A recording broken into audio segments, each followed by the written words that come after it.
Welcome to the Views from the John podcast, starring comedian John Arez, with special guest comedian Rob Santos. Ladies and gentlemen, let's start the show. What's up, everybody? I'm John Arez, and welcome to episode 74 of the Views from the John podcast. I am here with my special friend and buddy, comedian Rob Santos. Welcome to the show, man. Oh, thanks for having me, John. I appreciate it. This is like a month in the making, because I fucked up the first time, just so they know. I think it's been about a year in the making, man. Oh yeah, because we met each other a while back. Yeah, and then we met each other. Really started getting it going. We met each other about 14 months ago at a show that we were both on. I think. Did you headline that? I opened it. Yes, I closed it out. And you closed it. $40. Well, hey, man, we all got to start somewhere.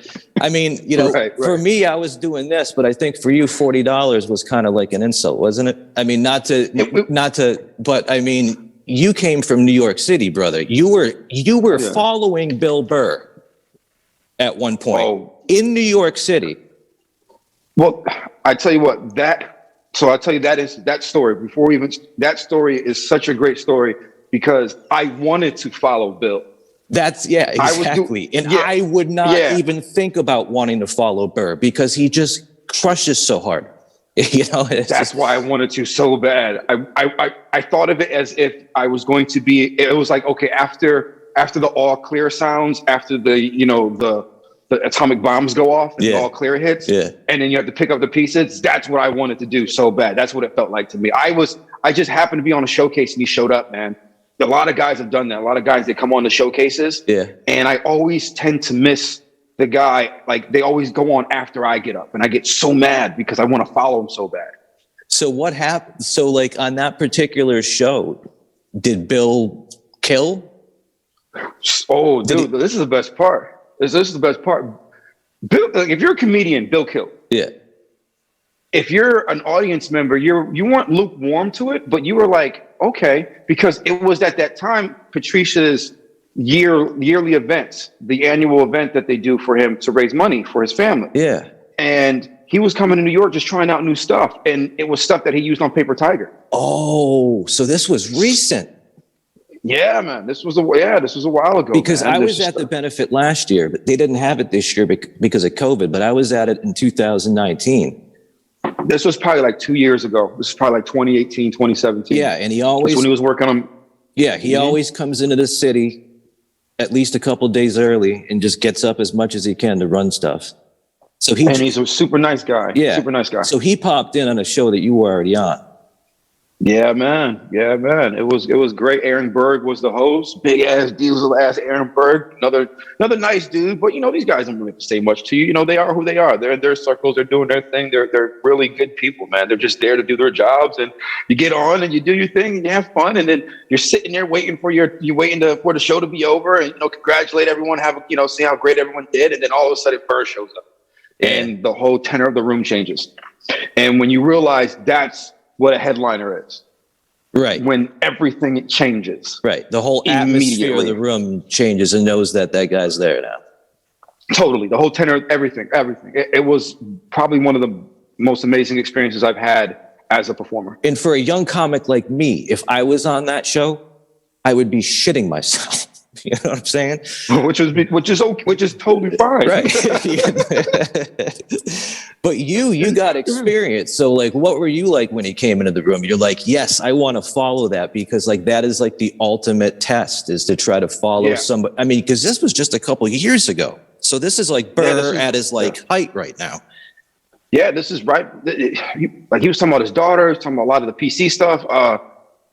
For me, I was upset. I was really mad. Yeah, because I don't want to say I'm an adrenaline junkie, but I think that people that get up in front of people have that sense of want and need to feel like they gotta be like, John, I can't fucking do it. Like, even before we were doing this, you're saying you were a little nervous. Forgive me, I don't mean to open the door like that, but it's like, but you have that need, that nervous energy. Like, you need that shit. It's a nervous excitement. Yeah, exactly. It's like, that's what hit me. It's like, I want to skydive. I've never skydove or dive or dived, however you say it. But right. I want to take that leap, but I'll be the first to admit that as much as I want to leap out that airplane, before I do leap out the airplane, my hands are going to be sweaty. Mom's spaghetti is going to be on me. I'm all over. All over. If not mom's spaghettis, like dad's casserole. How about that? Whatever it is, it's going to be the worst experience ever. I think if you don't have a little bit of nervous excitement before you go on stage or go on a podcast, there's probably something wrong with you. I tell you what, I agree with that. And if you're a comic, you're a performer, if you don't want it, I'm talking about want it to the point that it makes your fucking eyes bleed. Right. You know what I'm saying? If you don't want it that bad, you shouldn't be doing this. Like, you have to want it. Like, when I saw Bill get up, I wanted to follow him because I wanted to know what that experience was like. I didn't give a fuck if I died 1,000 deaths up on stage. I wanted to know what that feeling was like so that the next time it happens, I'll be better. So did he bump anybody? Oh, yeah. He bumped the rest of the show. So how long did they give him? He was like up there for like 20 minutes, man. We had a 25 minute interlude of Bill Burr. So he goes up for 20 minutes and then he gets off and then you get called up next. No. So this is what happened. I was at the beginning of the showcase because they knew I was one of the stronger guys. Oh, okay. And the showcase was going to be like, maybe like 10 to 12 guys. So it's like, Rob, you don't mind. We know you're a strong dude. Is it all right if we put you on at number 3 or 4? We know that you can hold it down towards the end. You mind getting up a little earlier? And I was like, yeah, fine, no problem. Though it's only like a 7-minute set. Yeah. I just wanted to show some people out there, like, hey, I'm Rob Santos. I can do this shit. So I get up, do my thing. One more guy gets up, and I think either one more guy gets up after me. Yeah, one more guy gets up after me, and then Bill gets up.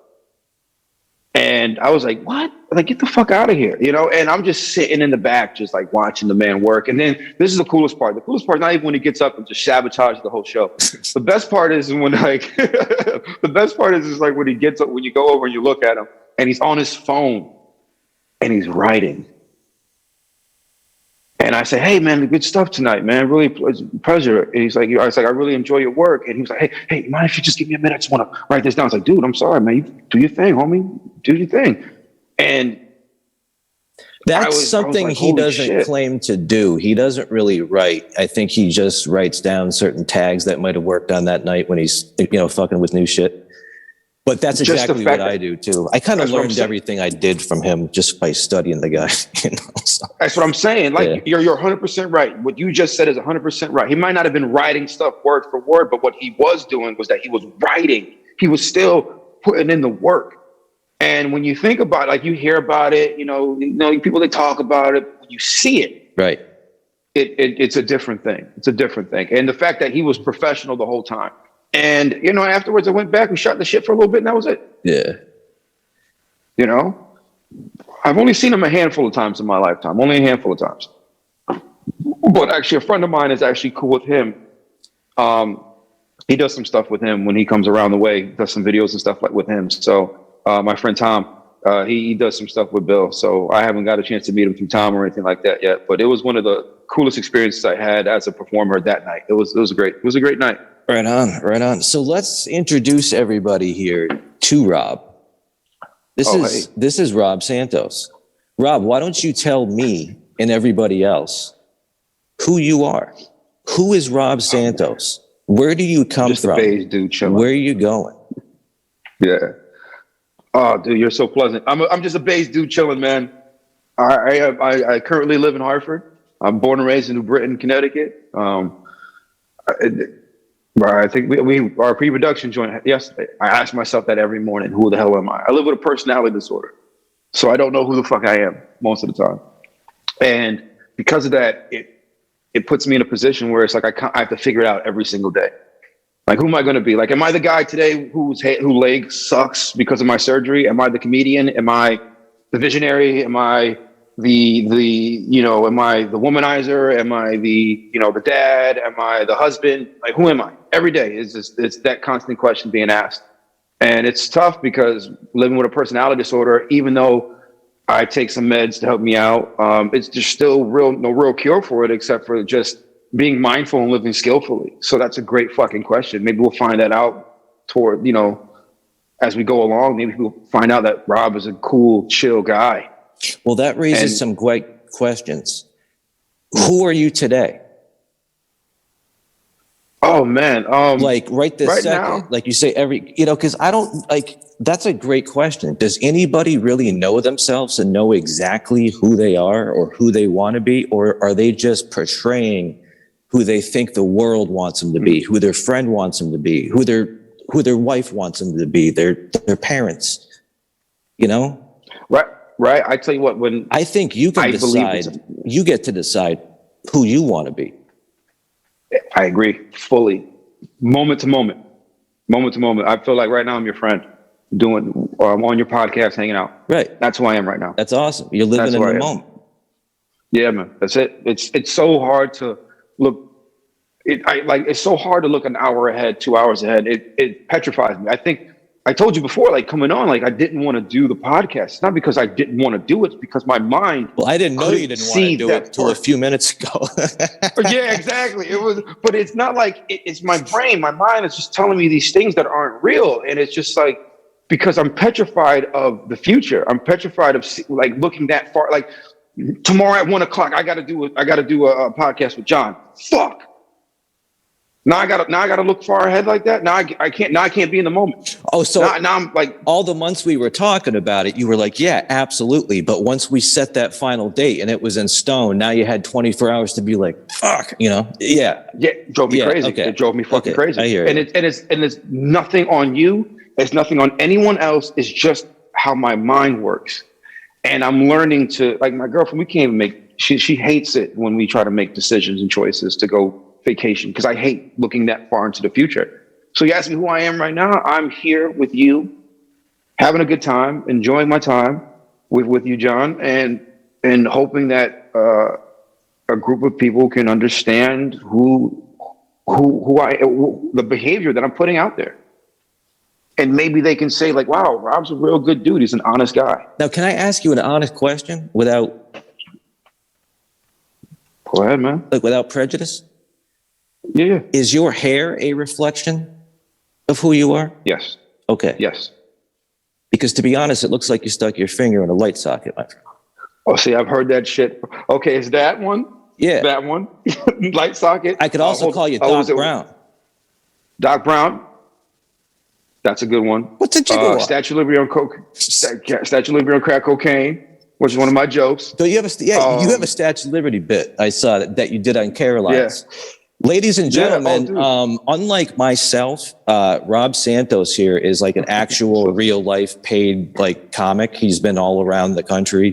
He's opened for Burr, and I mean, this guy actually has comedy on YouTube that you can look up. Okay, this guy's the real deal. He's got a website. I'm going to be putting all that stuff on the screen. This guy's also an actor. So. Yeah, if you guys want to see how funny this dude is, just search him out. Yo, listen, man. The hair. That's a great fucking question, and I love the comments afterwards. I've gotten that shit my whole life, dude. When I pull my hair back, when I pin it back, and then I comb roll it up, okay, I look like a different person. You don't mind if I'm super blunt and honest with you, right? Go right ahead. Okay, pull your hair back again. Yeah. Because you call yourself beige, which means you're mixed race, kind of, right? Yep. You are a mixed race. You are half black and half Puerto Rican. And also, what makes the races is I also have Cherokee Indian in me as well. Okay, so that's where all the mixed stuff comes. When you pull your hair back like that, you look way more Spanish to me. I was surprised you're not going to say Asian. With a little bit of Asian mixed in. Yeah, you could definitely see it. Yeah. You can definitely see it. But when you got the hair up like that, you definitely look more like a man of color. So, John, how am I supposed to figure out who the fuck I am where I look like everything? When people ask me, like, hey, what am I? Like, Rob, what are you? What are you? What are you? Like, what am I? I'm the future color of America. That's what I am. I am from the future. That's what I say. Well, in one of my jokes. That's truly what I wish more of America would be like. I feel like everyone needs to be mixed race. Dude, I don't. It's hard, man. I wake up and it's like, fuck it, fucking, like just do this shit, man. Let's get these hoes, man. That's why every day, man, I try to fucking snatch the day by getting hoes every day, and not in hoes like women, but just it's a metaphor that I use to motivate myself because I tell you what, man, like. But I think that's kind of cool, yo, because like you're two different like races mixed into one. You could like totally change your look like a chameleon anytime you leave the house. With me, I'm always this pasty pale, toxic white guy. No matter where I go, I'm just gonna like look guilty. Yeah. Oh, one of my jokes is when I was young. One of my jokes is like when I was young, my teacher said that you could be anything that you want to be. I was like, I'm gonna hold you to that, bitch, and I did it.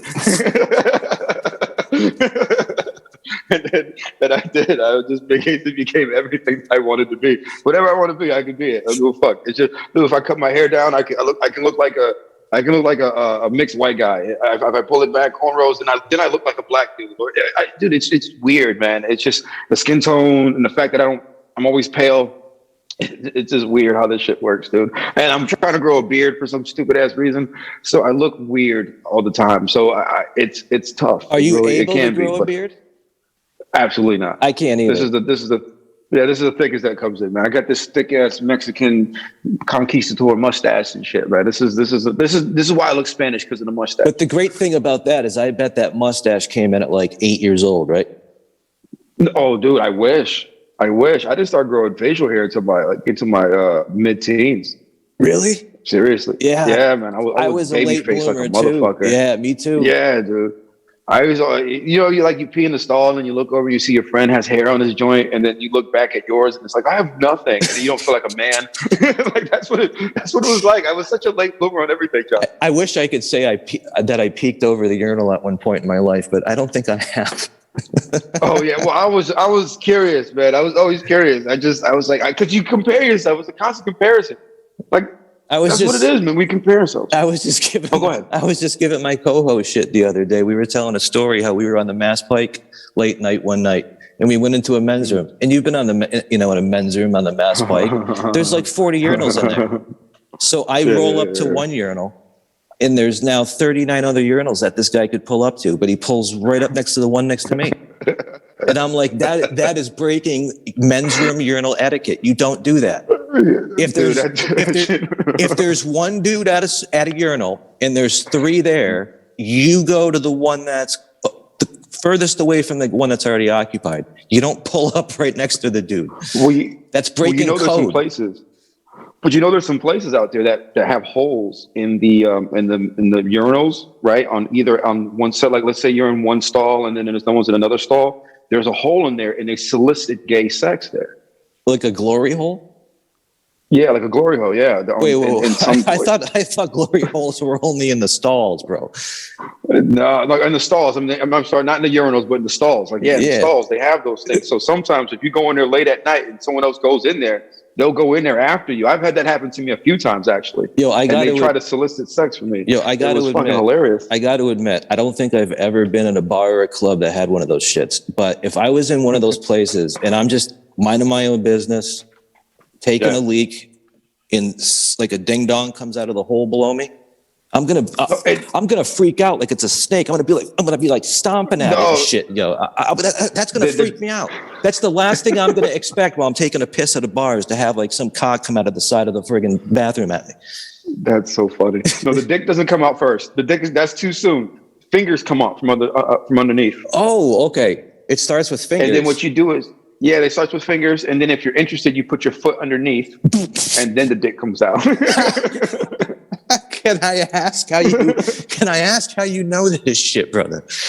Oh, there was a guy that was doing a whole research paper on this. He's doing some research on it, saying about how closeted men solicit gay sex on those on like the Mass Pikes or the Jersey Turnpikes and places like that, and public places like that. Okay. And they have perfect normal lives.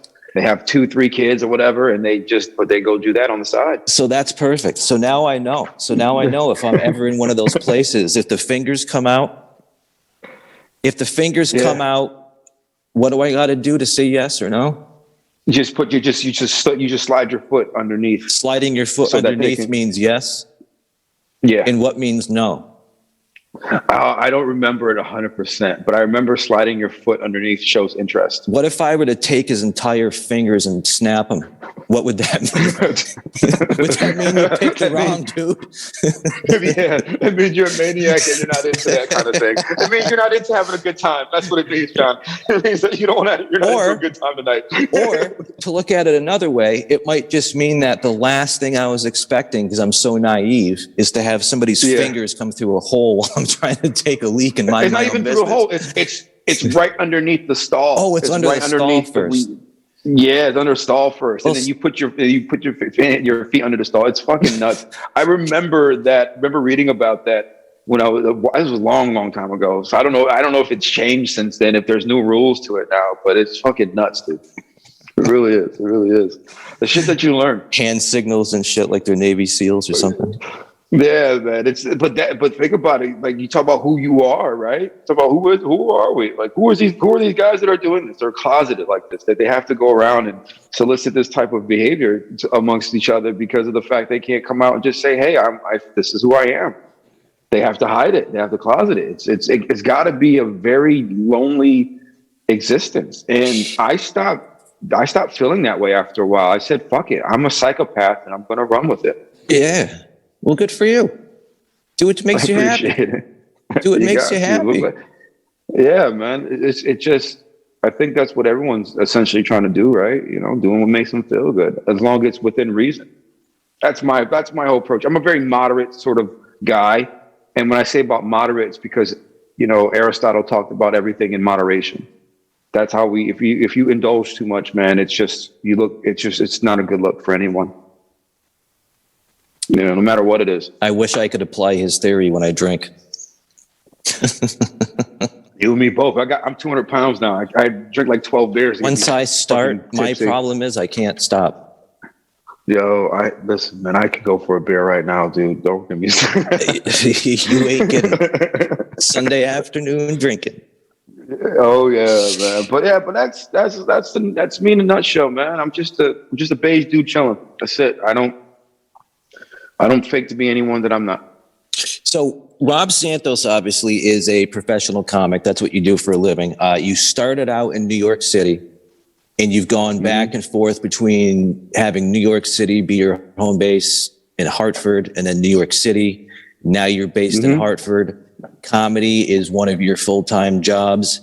And yes, outside of my, I will say this though, I do have a day job, but I only work about 25 to 30 hours a week with it. I don't do full time with my regular job anymore. I've been able to scale back hours as I've gotten more attention. Right on.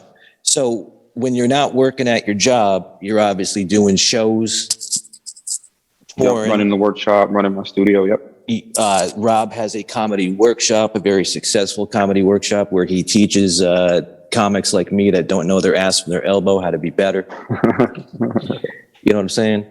And also, if you can see the words beige behind Rob, beige, why don't you tell us about Beige? Because what I'm going to do is I'm going to include the link on the screen. I'm going to include it everywhere down in the description where you can check out Rob's proof of concept for the show Beige.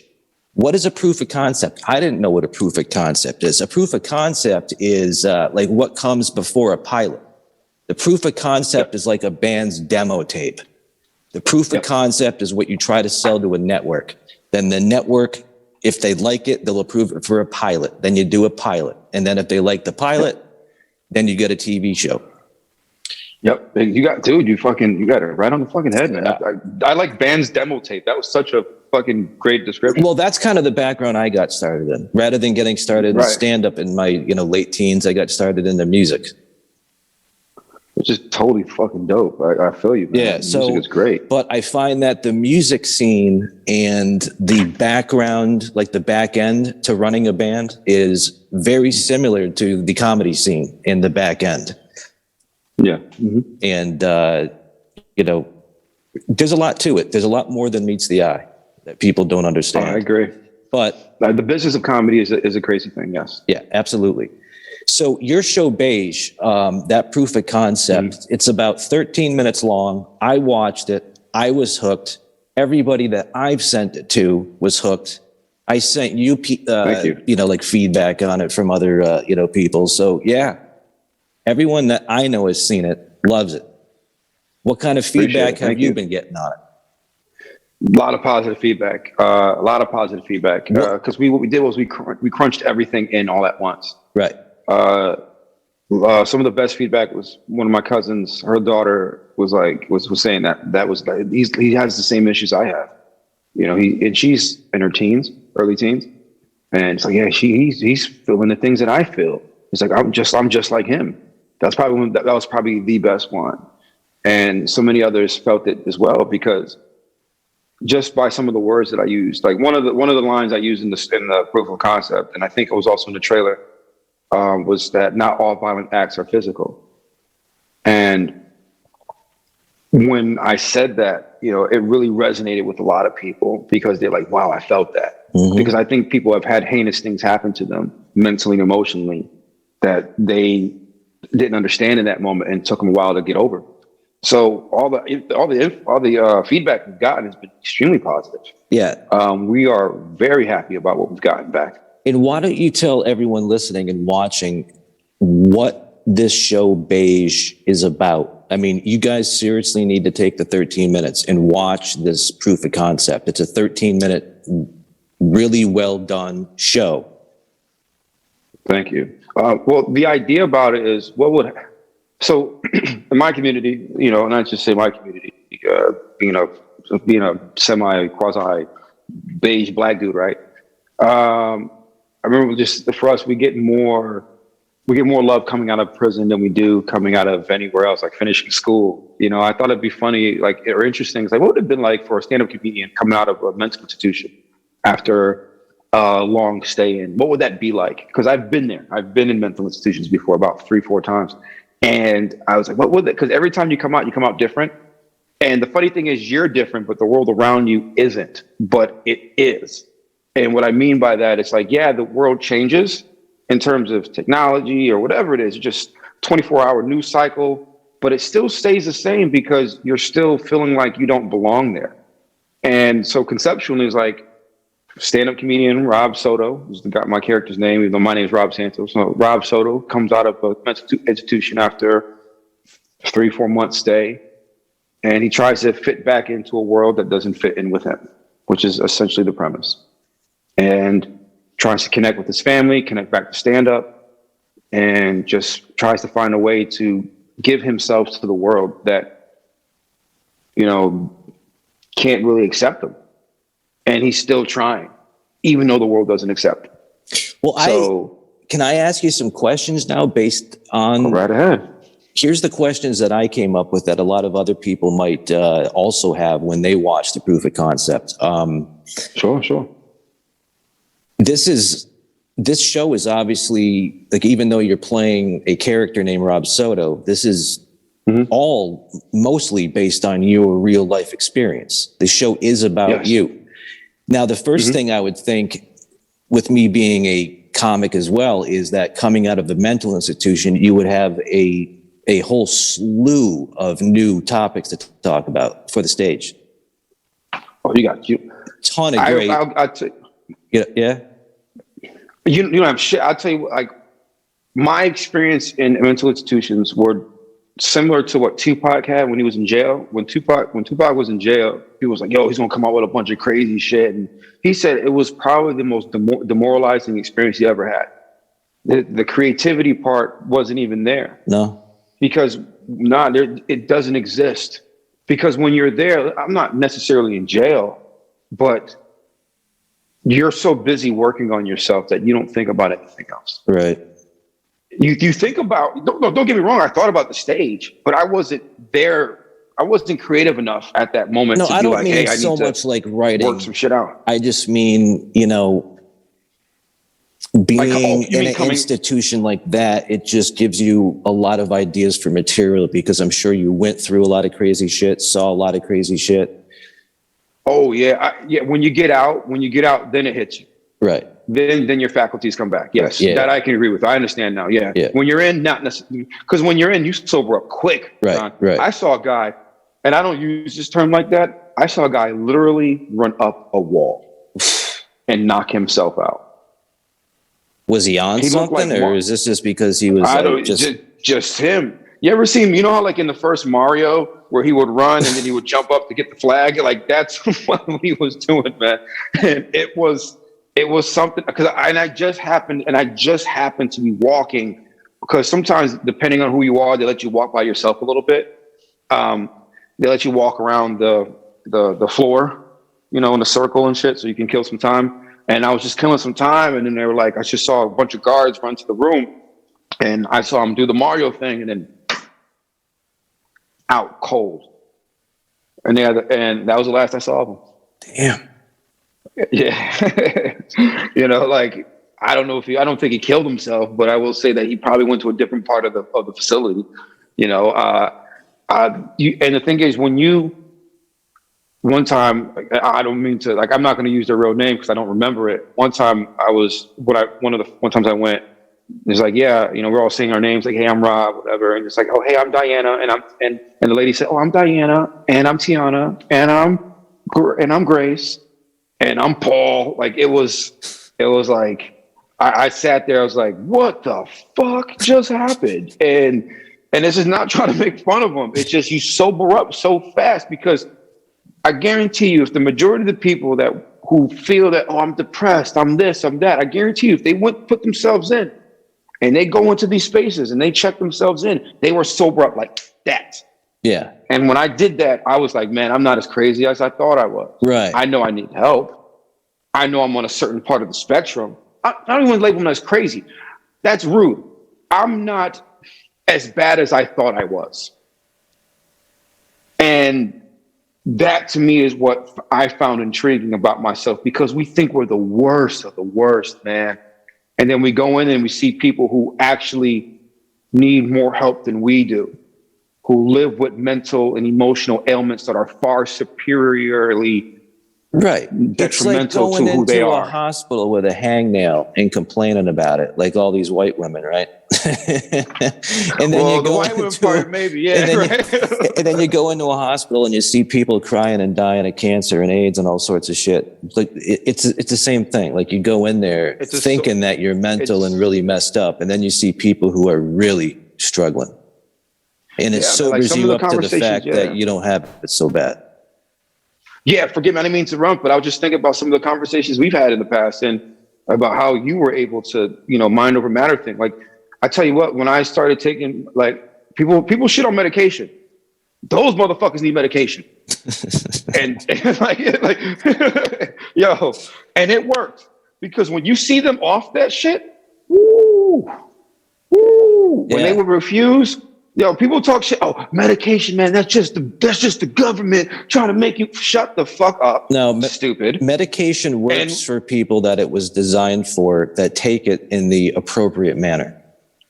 Everything in moderation. Everything in moderation, John. Right. Everything. A perfect example of that is, I don't have ADHD or ADD, whatever they call it. Okay. I do. So if I was to take or crush up a Adderall right now, it would make me feel like I was all coked out. However, you were through the roof, yeah. I know plenty of people that really do have ADHD and ADD, that when they take that, it has the exact opposite effect. It slows them down and makes them normal. Oh yeah. So that's a prime. Yep. I'm so sorry. I'm just so excited about you saying that. Forgive me. I keep interrupting you. No, I'm so sorry. I can take an Adderall and go to sleep. Yeah. Because that's what it does to me too. I have ADHD, man. That means it works for you. Exactly. And Beige doesn't touch on the mental health aspect part. Like, it touches on it. Like you see experiences that Rob has on the show. Like, you'll see him having a panic attack in key situations. Well, let me tell you what I got from Beige, and then maybe you can fill in the blanks. Or maybe the blanks are supposed to be there to leave the audience wanting more. Of course. Like he didn't want to dive into everything in the proof of concept, and then the whole story's already over. There's no sense to have any seasons or episodes. But exactly. It starts out with you talking to what seems to be like a therapist. Yeah, clinician, yep. And you seem very pissed off and hurt because of something a woke white woman did to you. Then you walk out of the place, and a buddy of yours is there in a limo to pick you up. Yes. And this guy apparently is the guy that owns and runs the Elbow Room. Yes. Which is a famous comedy club that's in Hartford, Connecticut. And he drives you there and hooks you up with a beer, and I think tells you that he drives you to... tells you that he's gonna have you be a regular there, doesn't he? Yeah. And then he shows me love, yeah. And then you go down into the basement, and there seems to be some kind of afternoon show, and there's somebody on stage, and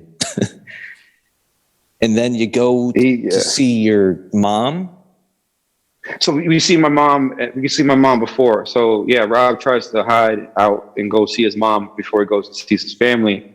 But little, unbeknownst to him, when he shows up, his daughter and his girlfriend are at his mom's house, and they get pissed that he's home, and he didn't say nothing to him.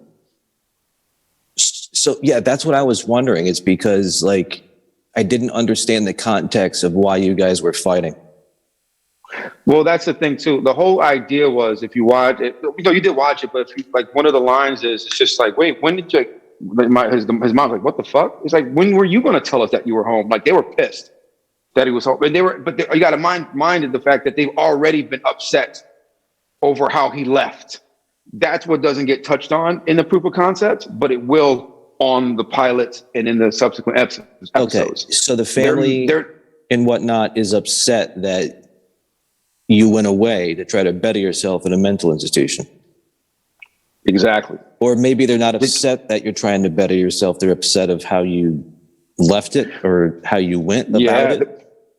Yeah, they're torn. They're torn. They know I went to get help, but they're pissed off that he went to go ahead, but he did it the way he did it, abruptly. But they don't realize that it's like, well, how do you wrap your arms around that? Because where I'm from in our community, is trying to get help for mental health is frowned upon. And so it's like, wait, you left to go do what? To better yourself and leave us behind for what? That type of idea. People make things about themselves. Yeah, true. Because they don't see the bigger picture. True. And that's the whole context in why they were so upset. It's like they can be upset, but they can't be upset. So they're torn. They're stuck. So that initial reaction, that visceral reaction, is like, wait, what the fuck are you doing here? And not only are you here, but you didn't tell us, just like the same way you didn't tell us the way you left. That, to me, I find interesting. That's compelling shit. Right. So you're dealing with a lot, Yeah. You had to go into a mental institution. You get out. You're kind of thrust back into the comedy scene by the owner of a club. And your family's upset with you. Mm-hmm. And on top of that, comedian gives me shit. Yeah. Yeah, there was a comedian that talked shit to you, didn't he? Yeah, he was just like, wait a minute, are you? And the craziest line is the most disrespectful thing that you can probably say. It's like, oh, does Frank have you working the door to pay off those beers? Because he knows that Frank and I are friends. And he's just like, well, if you're not getting up, what the fuck are you doing here? Are you just working the door to pay off that beer tab? And Rob saw that as utter disrespect. And he's like, you know what? I got to get out of here. And then the other scene, you see him walk into the Arch in Hartford. And then he's like, you know what? I got this. And he goes right back. I mean, we're giving the whole story away, but you got to, there's still some other nuance there that's fun. And then you go back and he takes the stage again. It's like, yo, fuck this. I got this. And that's where it ends. No, believe me, we're not giving anything away, because even though I've seen it twice now, us talking about it right now is making me want to watch it a third time. Because I think there was some stuff I didn't pick up on. But it is compelling. Right. And if I was a network exec, I would absolutely pick it up for at least a pilot. I appreciate that. I wish you were working around here in central Connecticut. Trust me, I want to give it to Connecticut first. I really do. That's one of my main goals. But conceptually, that's what the show's about. It's just like, how does this man get back into this world that he ran away from, and how does he show the rest of the people around him that he's here to stay, and that he's not going to leave anymore? Now, can you touch upon the fact that this isn't the first incarnation of Beige? I can, like we were talking. Yeah, I can. There's some things that I can definitely talk about that happened. Yeah, for right. sure. This isn't the first time. This isn't the first time that you've been shopping a TV show. You were shopping this concept before, and it actually got picked up by a network, and they approved 8 episodes of it. But yes, they did. Things went way out of control for you, and it ended up being nothing like you signed up for, and you were taken advantage of big time. I don't know if I was, John. I really can't say much. Oh, yeah. Right. Right. I'm sorry, brother, but it doesn't take a rocket scientist to figure shit out once you know the facts. I don't know. You might be right. Who knows? I don't know. But I could see, you know why I like you? Because you're such a good dude. Is because I can see the anger in your eyes. I appreciate that. I want to try to stick up for my bitches, but I don't know, man. I don't know. I don't know. I tell you what. This is. I'll break it down like this. Is another attack of the Karens. I tell you. Well, I tell you what. Just because you have an idea doesn't mean it's yours. True. If you have an idea for anything, you hold on to that shit with your heart and soul. You don't give that shit. You don't just give it away to anybody. I ever tell you how I had an idea stolen from me just out of pure stupidity? Oh shit, no, dude. Let me know what happened. Because I was an idiot. I didn't know. No, you weren't an idiot. You were just uneducated. You weren't educated, dude. Because this business doesn't teach us how to be educated, dude. You got to learn. They call that shit right there, John. What you just mentioned. They call that shit paying your fucking dues. That's what happened to me. They call it paying your dues. Well, this happened to be. This happened to be nothing having to do with stand-up or podcasting or anything. This happened just to be like an invention. I always wanted to. It wasn't for the shake weight, was it? No, I'm sorry. Go ahead. Yeah, I wish I came up with that. But the South Park version. Okay. What do they call the big one? The big something. I forgot what it was. And the woman just cannot handle it. It's just too much for her. But anyways, what I wanted to come up with was a motion activated light that sat inside the toilet bowl. So when you would walk into that as a man at night, you wouldn't have to flip on no lights or nothing. You would walk in front of that bowl, the whole bowl would illuminate, so you'd have a big light to piss on. You got my attention. So I started like Googling to see if that product existed, and it didn't. And then a couple years later, I Google it again, and all of a sudden the product's out and it's on Amazon selling like hotcakes. So because I work in computers and internet security, I should have known better. But what people can do is people can buy Google data. So let's say you want to purchase information from Google for every time somebody searches for something, but it never comes up. Yep. So you can pull that information into a document and then sort it and say, everyone's looking for this XYZ type of thing, and nobody can find it. Wow. So let's design that because everyone's looking for it, but nobody's got it. So I am 99.9% certain that because I just kept looking for this product for so many years and it never existed, that just somebody beat me to it or somebody took the idea. But I'm not an inventor.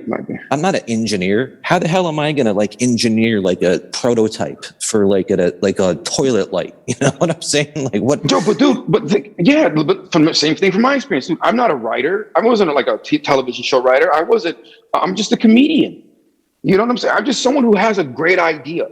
And then what am I supposed to do with this? And then you entrust somebody with this idea, And then before you know it, things start happening that you don't expect. And then before you know it, your heart's broken because this other individual took liberties with shit that you didn't think that they would do.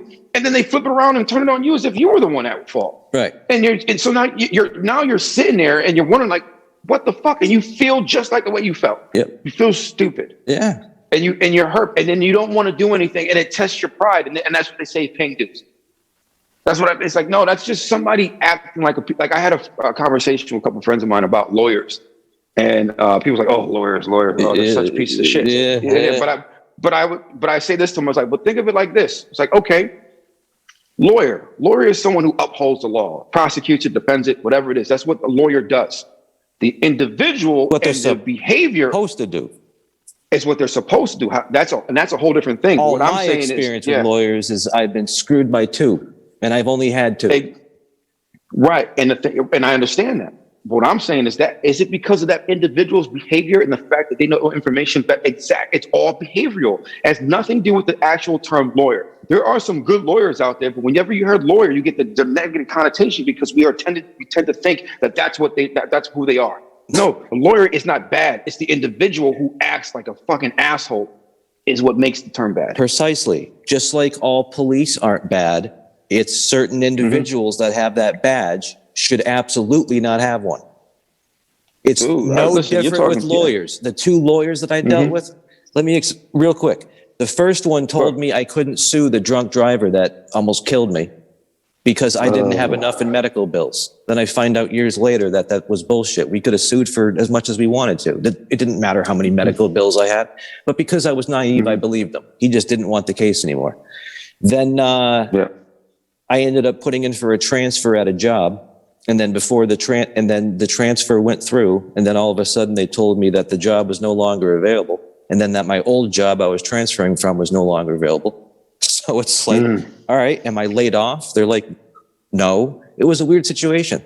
So I took them to court because they didn't want to pay me unemployment, and we got a lawyer involved. We were going to sue him for all sorts of shit, and the lawyer ended up dropping us as a client because he felt we were too pushy. Because we called him too much. Yeah, see, that's that bullshit, man. That's all behavioral. That's all behavioral. That's all behavior, man. Right. It's all fucking behavior. And the thing that sucks about it is like you tend to trust these people because they'll sell you the world, and then nothing happens. Dude, I've been sold the world so many times from so many different people in my time doing stand-up. I'm still inkling my way up. Being a business owner with my LLC, Raggy Rock Productions. Still having to work my day job the way I have to in order for me to get ahead, to help fund what I do outside of my day job. It's tough because you entrust people with something that you feel to be incredible. And you feel that if you had this individual with you, that they could help you and that you can help each other. But then what happens is they either, in your cases with your lawyers, they just don't see the value in it anymore and they just fucking bounce because they're tired. Or they do see the value in it and then they run with it to a certain point where you're left with nothing. And that's what happened to me. Well, I think that's what's so shady about a lawyer, okay, is two main things. It's almost like they're like a surgeon or a doctor that is just picking and choosing who they're going to save. Like you can compare both of those lawyers that screwed me to being like doctors who simply just thought my injury wasn't significant enough or worth their time. So they chose not to fix me up. Right. And the thing is, but I guarantee you, John, this is what happened to me after my situation. I educated myself on everything. I understood what copyrights were, how to do them, what trademarking was, what copywriting was. I understood how to protect my idea. Even if I were to go, even in the old school way of doing it, which is mailing something to yourself or getting notarized, I learned everything, not everything, but I learned it enough to not be able to be had again. And when it came, and then even with lawyers, because I was, there was a time I had to represent myself, and I'm still going to court with this individual. I had to represent myself about 3 times already. And because I had to I learned how to represent myself in court. And I was successful all 3 times. I mean, I'm still going through it. I mean, I have to get someone to help me out. But the thing is, like you have to educate yourself. I guarantee you, if you were more educated on the situation, just like when I was as naive as I was, Like if I wasn't as naive as I was the first time around, I would have gotten more than what I've got the first time I was in court with that individual. Now the second time, because it's a whole defamation thing again. This time I know a lot more than I did before. And now that I know a lot more than I did before, I understand how to go about it a lot more precisely. You know what I'm saying? So it's and all this shit is. Dude, I find myself in the courthouse before COVID hit, just reading up on in the library, in the law library, just reading shit up, just trying to figure this stuff out, man. Because I wasn't going to take no for an answer, right? And I wasn't going to let myself be bullied again. And that's one of the crazier things is I come from a music background from a young age, to where I was in a lot of bands, and we had a lot of people approach us saying that we were gonna get signed to this big record label and come out here, do this, do that. We're gonna give you the world. Yeah, man. And it was through a lot of trial and error that I learned A, not to trust anybody, B, not to get your hopes up. Yep. And it got so bad that one of the bands I was in the early 2000s actually won an award. And there was a pretty big award show at the Mann's Chinese Theater out in LA. And I was in such denial, like the whole thing was bullshit, that I didn't even fly out there.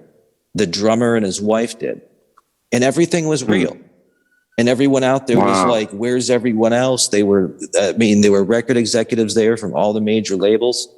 And I still get told this type of shit. And I'm still like, nah, that didn't happen. That didn't happen. Right. It's first thing we mentioned, everything in moderation, man. Right. It's like you don't get your see it to believe it. Don't get your hopes up.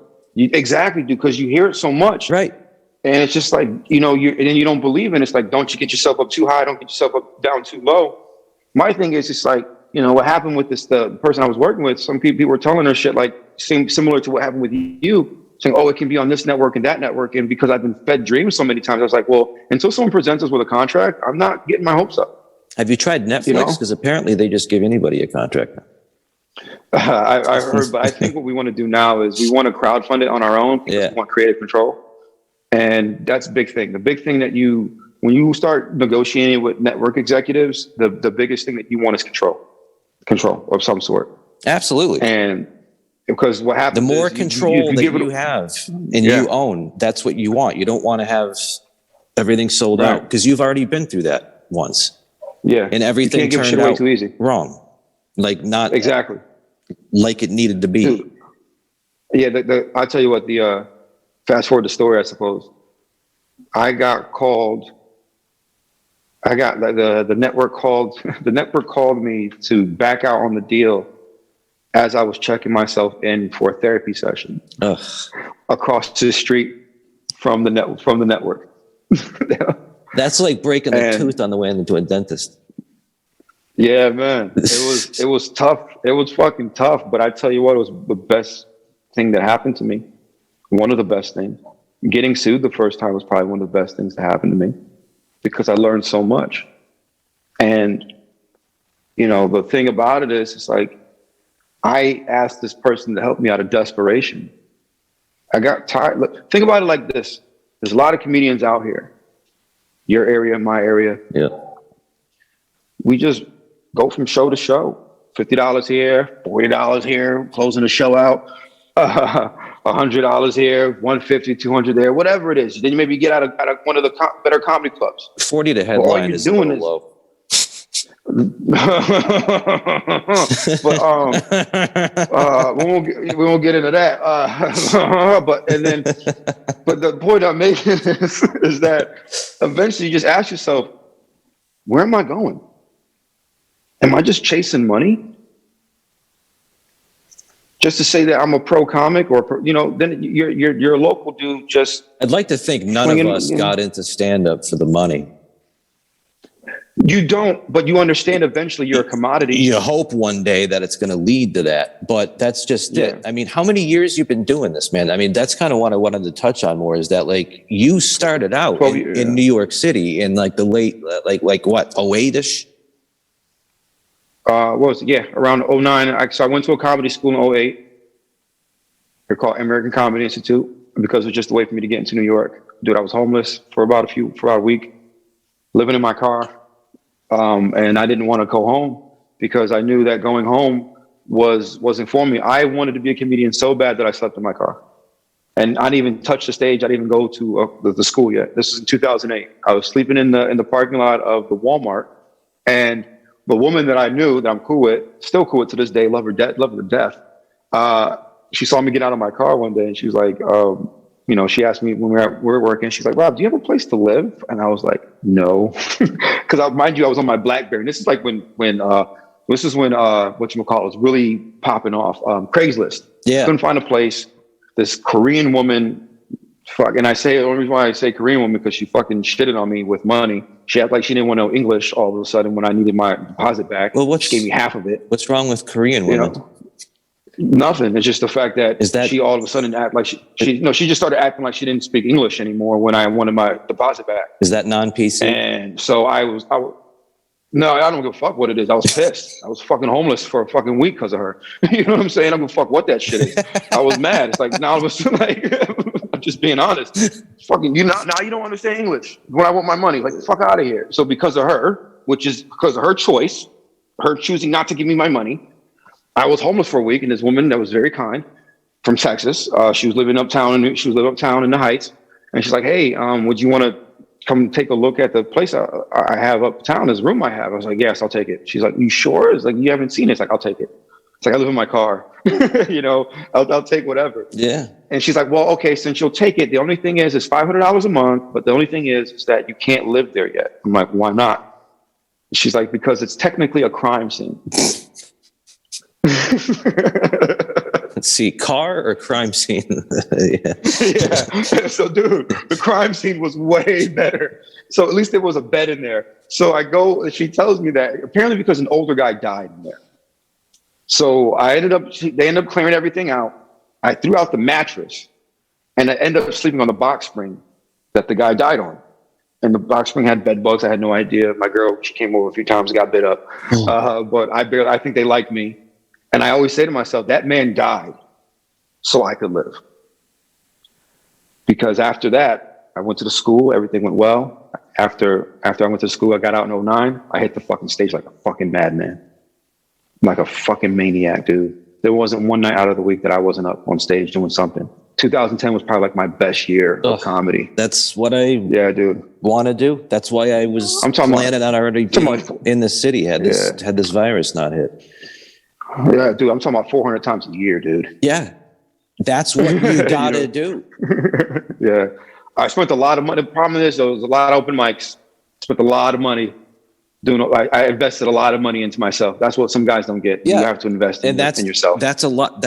People don't get that. Like if you are still at the open mic level of comedy, like I am, and you go down to New York City, can you get up 7, 8, 9 times a night? Absolutely.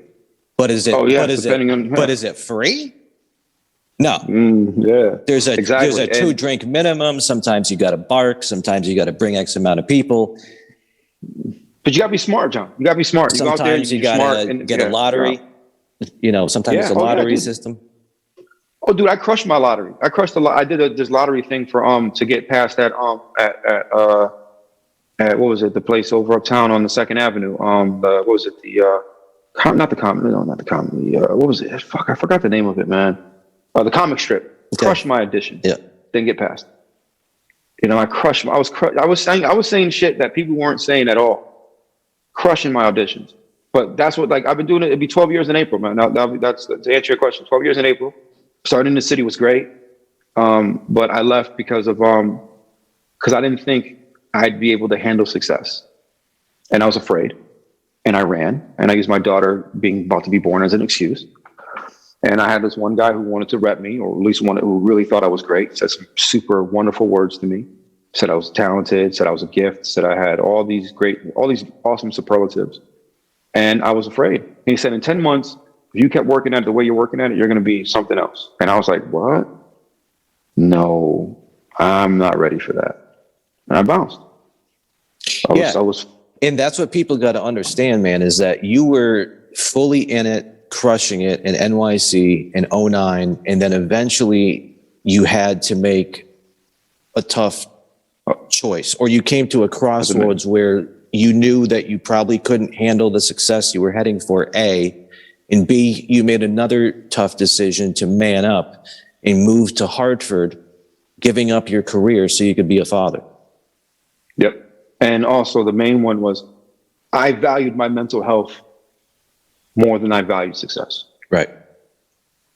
And when I left in 2011, Brooklyn was born in 2012. And I say Brooke because that's the name of my daughter on the show. And she's my real life daughter. And it was tough watching all my friends on TV. Oh, it was tough. But it was bittersweet. I'd ask my girl to turn the TV off because she's like, oh, look at such and such. Oh, look at such and such. Look at da da da da da. I'm like, turn it off. Why don't you tell people the real story about whose career you helped get started? I can't do that. I want to so bad. You can't? There's a handful. I can't because I don't want to disparage people. Because this guy is huge, like movie star huge now.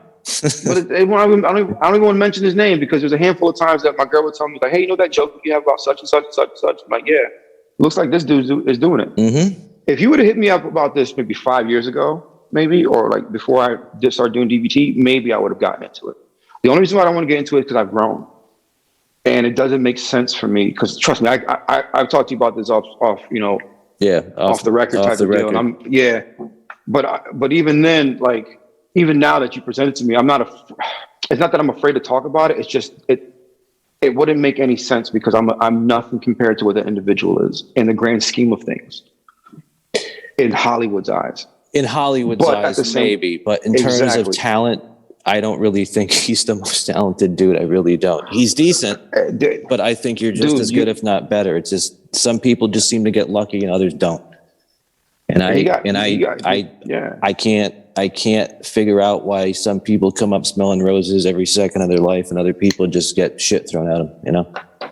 Because you fucking chisel at this shit, John. It's just, you get caught. You all it takes is one set of fucking eyes, man. Yeah, I know it. You don't have to. This is the thing that people don't realize is that you don't have to be a finished product in order to get put on. Because they'll help you with that. That's what the industry allows us to believe is that we need to be finished products in order for us to get put on. No. The industry will take any morsel or portion of who you are, what they think you are, and they will turn you into something. Case in point, Cardi B. Case in point, the person that we're talking about. Case in point, anybody. And sometimes that's good, and sometimes it's bad. Right, because not everyone is supremely talented. Not everyone is like a Chappelle, or maybe like myself, or maybe whatever it is. You know what I'm saying? And kind of like in your case is that you did get that opportunity, but your likeness and what it was turned into was not what it was intended to be turned into, is my point. Exactly. Yeah. Exactly. And when you watch that happen, and you see it happen over and over again, and you see people take what you've created, and it hurts. Yeah. It hurts. And that's the main reason why I don't want to bring it. I don't mind talking around it, right? Yeah. It's just when you see it happen a handful of times, you ask yourself, "What the fuck?" And the thing about asking yourself, "What the fuck," is that there's no real answer.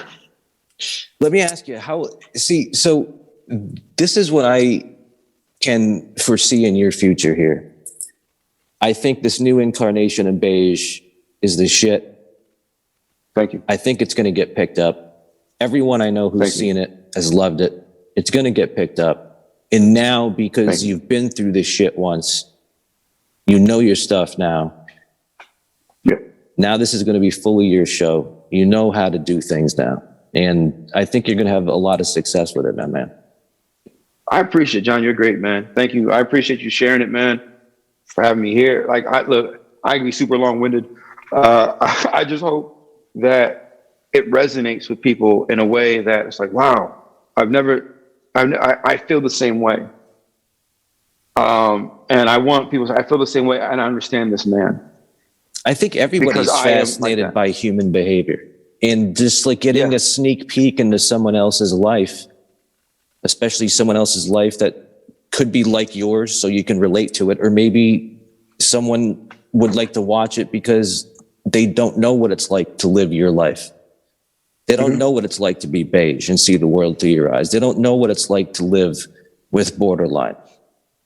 Yeah, you're being shitted on by your own people. Yeah, they don't know what it's like to have to be homeless in New York City because you're trying to chase your dream that bad, and then one day have to give it up because you chose to be a man and step up and be a father and take care of your mental health, giving up on your own dreams.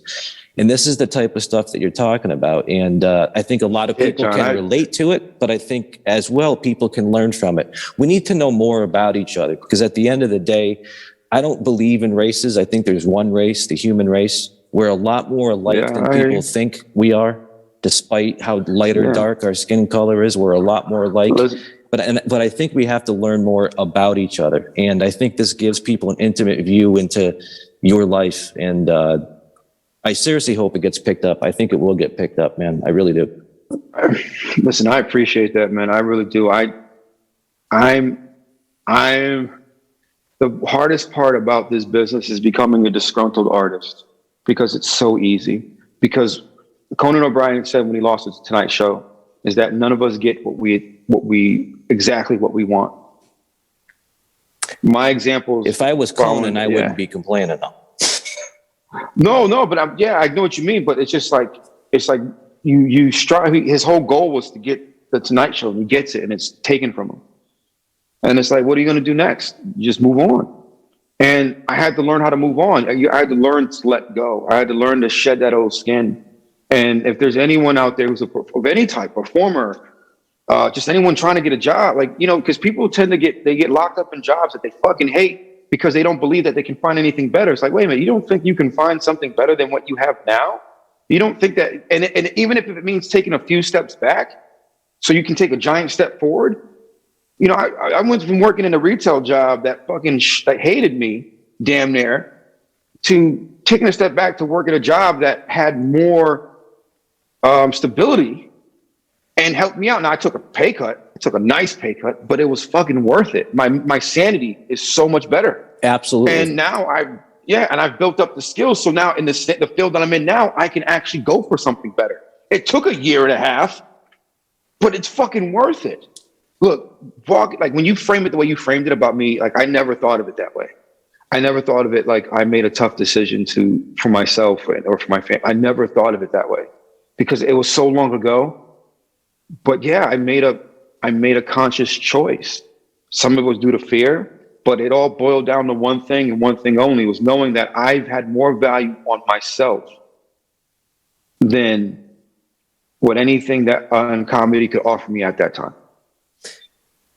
I think the biggest question now, and I think it's a rhetorical question, is I already know the answer. The question is, do you believe in the answer? Is that you have a lot of years experience in this business. You know a lot of high level people. This is your second run around now with this Beige. You got a lot of great things going for you. You could pop at any minute. Do you feel like that? I mean, you are kind of back to where you were about to pop in 2009, in 2010, 2011, 2012, before you had to come back up to Hartford and be a dad and worry about your mental health more than your stand-up comedy career. But now that you seem to have your shit together, do you think you can handle success now? Are you ready to take that next step up, sign that Netflix deal? I tell you what, first, before I answer that, wow, yeah, I was making moves, John. I never thought of it until like, I'm being real. Like, this is such a revelation. Well, you were making moves, and like the way I see it, you kind of had to press the pause button because there was something burning on the stove that you had to take care of before you could move on with this dream. Now that you've taken care of the fire over here, you can re-press the play button. And that's what I think you're doing, is you're picking up where you left off with, you know, you got a lot of stuff going for you, man.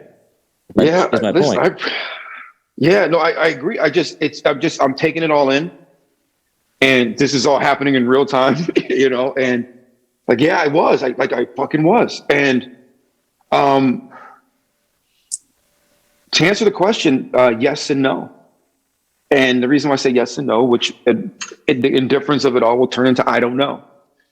Yes, because if the opportunity presented itself in front of me, yes, I'd be ready. I think, right? Yes, I'd be ready because like, yeah, let's do this. Let's have these conversations. I'll hire a lawyer. I'll get an entertainment lawyer, and then knowing that I'll be able to afford the motherfucker, you know, and then I'll be able to work out this contract, work out this deal.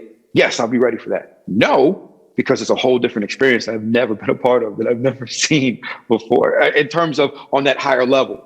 And I say no because like, am I going to be mentally and emotionally ready for that particular situation? And I hope. So the thing is, it's like to smashing it together, moderation, all this and that. I believe so. So is that ultimately where you see yourself in the next 5 or 10 years? Do you want to get an agent and book a college tour or even a US tour? Do you want to get out on the road and tour more? Do you want to release maybe like an hour special, and this time rather than going to YouTube, maybe release it, you know, maybe you can get a development deal with, you know, Netflix, HBO, Showtime, or, you know, something. Really push that stand-up end of it? Or are you kind of more focused on like doing the Beige acting aspect? I'm focused on whatever comes my way. Okay. I'm multi-talented. I get that. So you're going to sometimes when you say, yeah. So you're going to keep like running down all those roads, so to speak. You're going to keep pushing your stand-up career. You're going to keep pushing like the acting and like the production side and you know, that type of stuff, as well as your comedy workshops. Yep. I'm going to do whatever excites me in the moment, John. Right. That's it. Whatever excites me in the moment. Right now, Beige is the thing that excites me the most. So I'm going to run with it. Right now, doing this podcast is what excites me because we're in it. Two friends talking, having a good time. I'm going to do whatever excites me in the moment. Right on. And what do you got coming up for comedy besides pushing Beige? We're going to give people the link to watch Beige. We're going to give people the crowdfunding page to toss you some money to help get the word out there about Beige so it can be developed into a series, hopefully for Netflix or somebody big. Yeah, man, I hope so too. Right now, I'm so May 21st, because right now I'm on the mend. I don't know if I can't. You see this? Like, I recently had foot surgery almost 2 weeks ago. There's a reason why you're not in the studio with me. From Hartford to Boston isn't too far. And you were supposed to be in the studio with me, but because you got a bum leg, we decided to we decided to step into the 21st century here and use some Zoom. Yeah, exactly. That, and plus, digital is the way to go right now. But May 21st, I booked myself for something for May 21st, May 22nd out here at this place called the Sheesh Bar in West Hartford out here, not too far from where I live. I'm going to do a lot of local stuff at the beginning, but I'm going to start pushing myself out more to start doing some stuff outside of, you know, the Connecticut area. But right now it's Beige, 21st, 22nd, work on that so I can work on my comedy album that I've been piecing together for many years.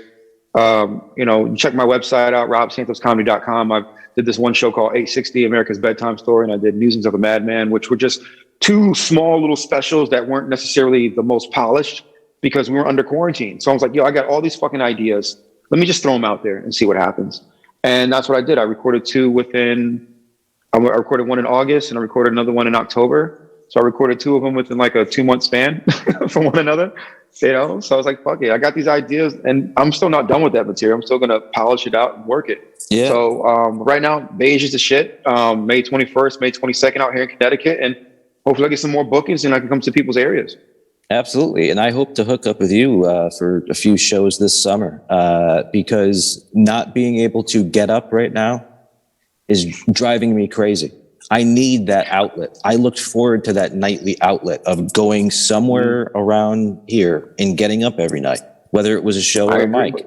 Now, yeah, man, I agree. There ain't nothing. Over the summertime, I did one in a parking lot, like on a megaphone.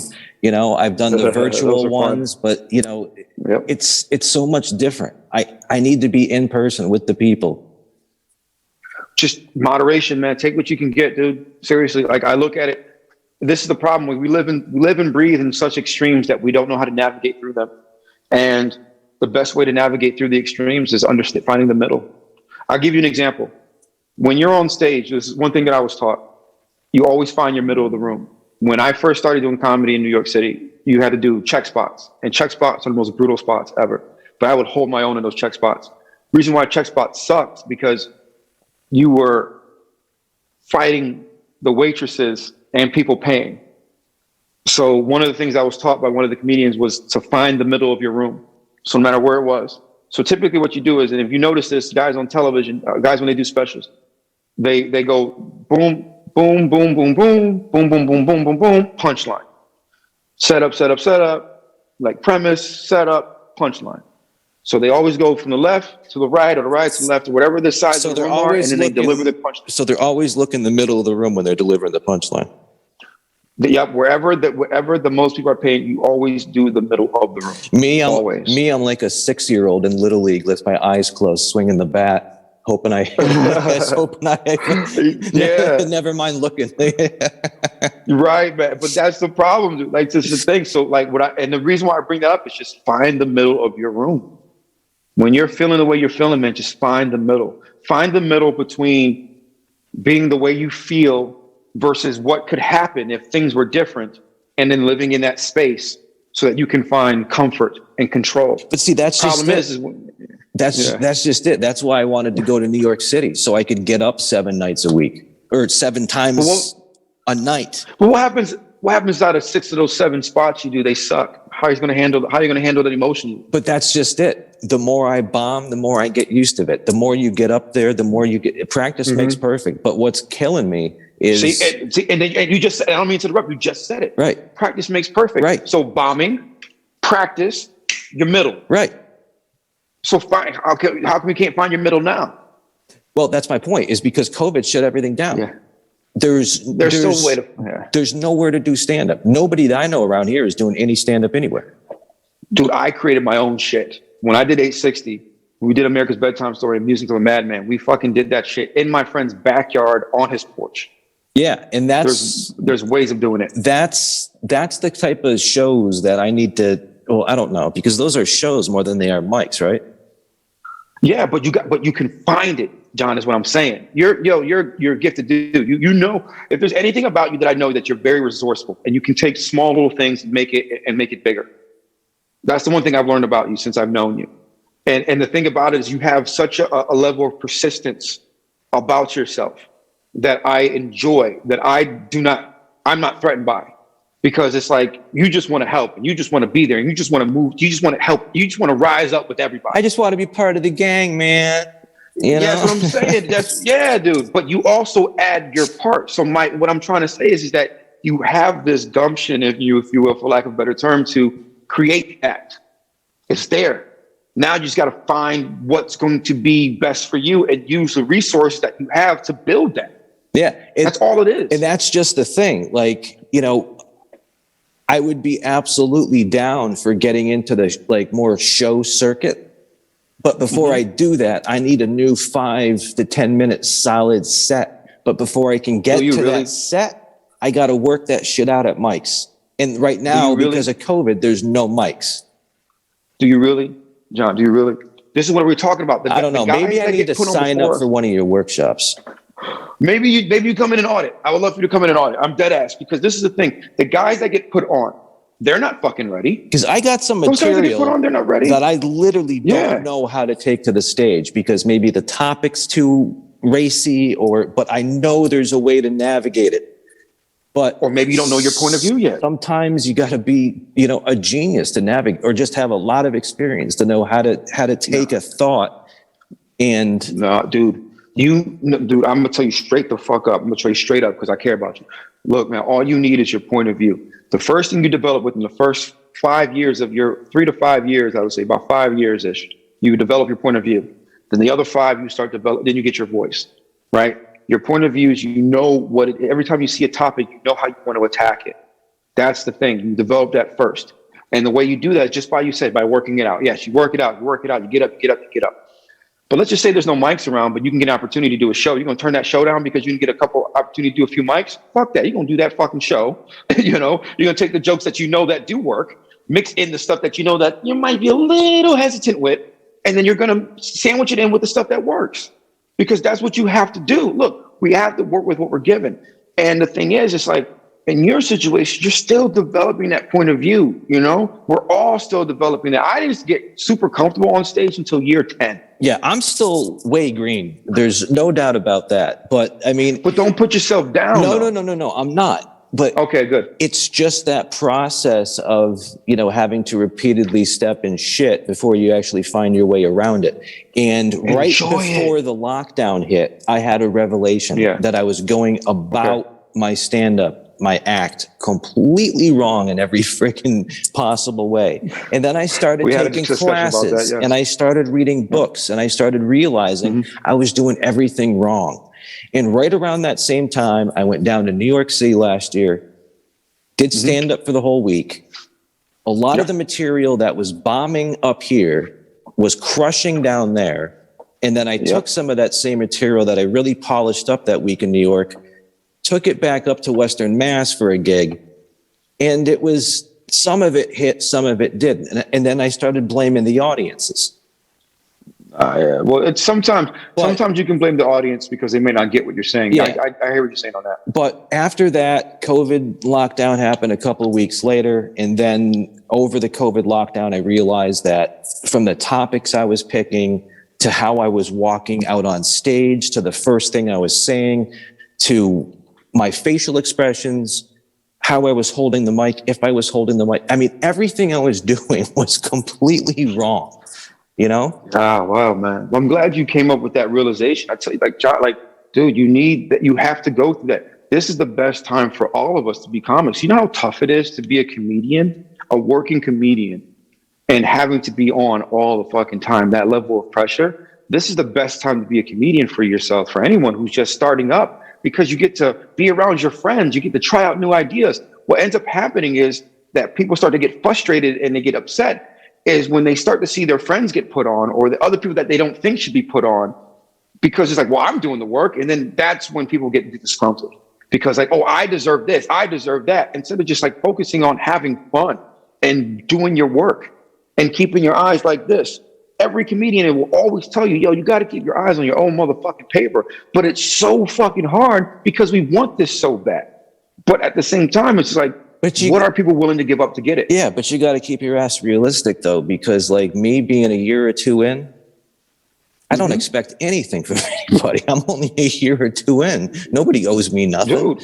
You know what I'm saying? Right, exactly. Right. Like the conversations we've had off air and what have you. You know, like my biggest problem that I had was saying no to people.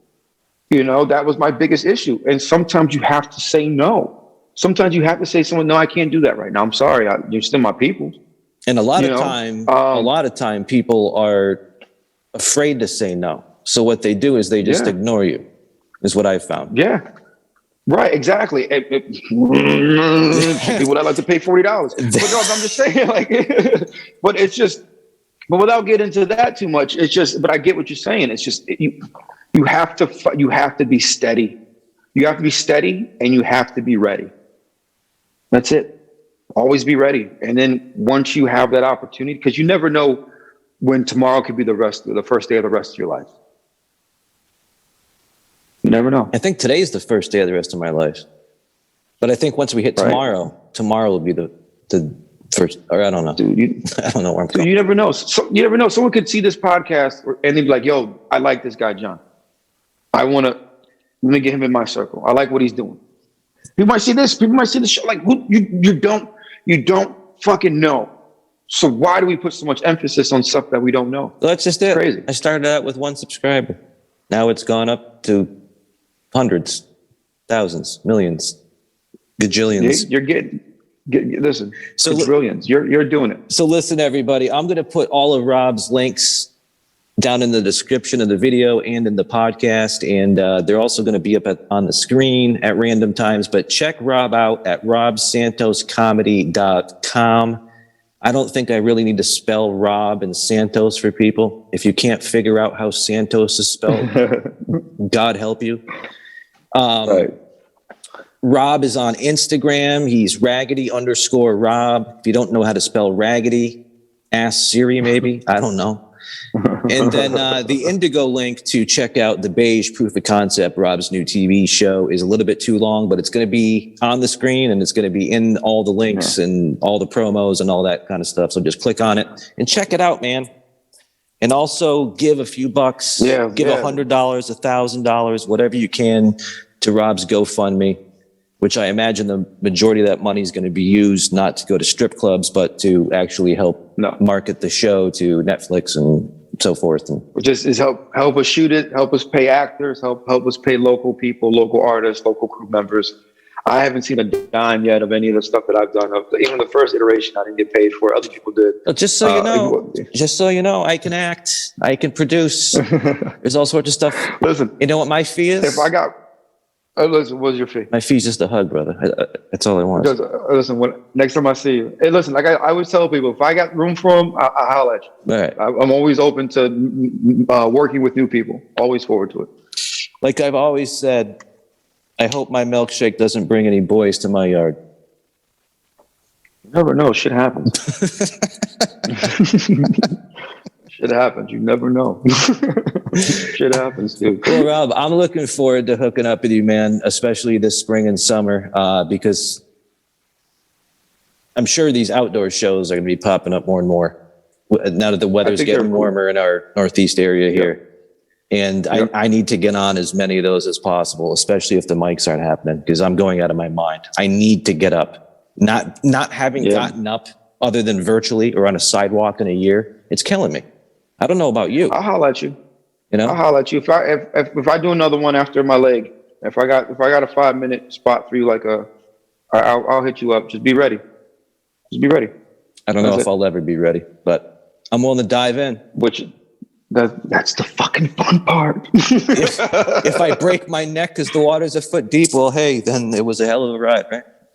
It was a hell of a fucking ride, man. But I appreciate you. Thank you guys so much. I appreciate you having me on, John. Yes. Thank you, Rob, for coming on. And just in case anybody forgot, I'm John Arez. He's Rob Santos. This has been episode 74 of the Views from the John podcast. God bless you all. Stay safe. And Rob, God bless you. And thank you so much for coming on. And I smell big things on the horizon for you, my friend.